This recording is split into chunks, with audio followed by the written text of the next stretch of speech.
Hello, my name is Tulio. Now I'm going to talk about benefits and failure.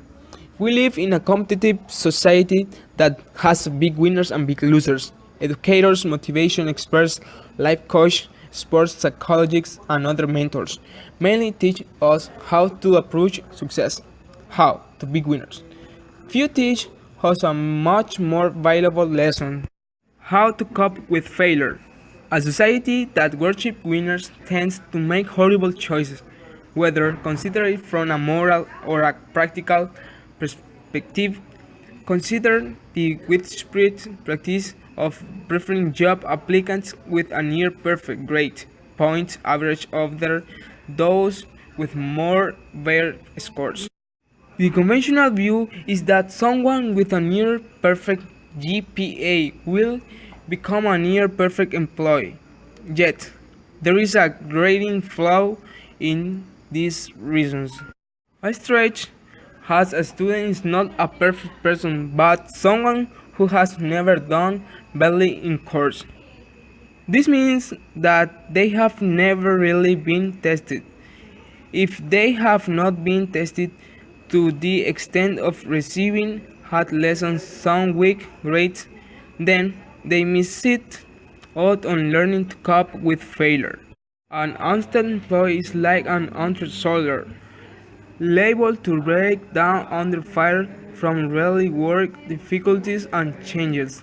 Even if they do not fall apart emotionally, they tend to be right, narcissistic, and uncredited. Although it might seem perceived to claim that period failure is an advantage in a job candidate, contrary to be received wisdom of personal recruits. Experiencing failure is actually the best qualifier for any difficult occupation. Of course, the context matters, and we are discussing situations where the goal had been potentially achievement and not some inflated pipe dreams. Also, excluded are poorly personal failures such as alcoholism or criminal activities. The benefits of failure. People who fail repair develop persistence in the face of difficulties. President Harry Trump was perceived as a fraud during his own life, but stuck to his guns when it really mattered, such as firing the popular vote insubordinately. General MacArthur Thomas Edison is remembered for the Indians light bulb, among many other keys innovations.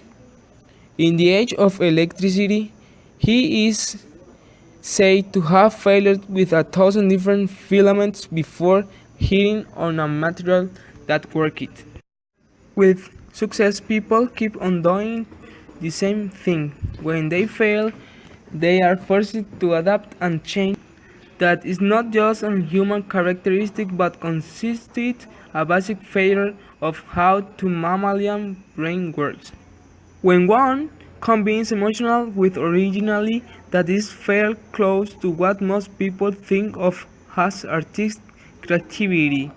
Artists are not necessarily frustrated people but tend to be dissatisfied with what they have accomplished previously and try to do something better or something new.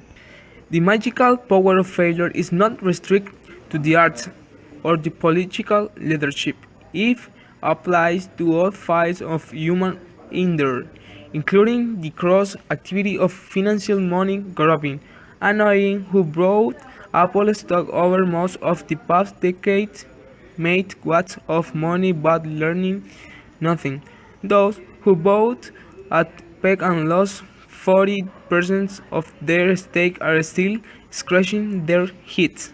Like the rat in the experimental, they are learning something. Never underestimate the magical properties of failure. It rewires the brain and gets the creative usage flowing.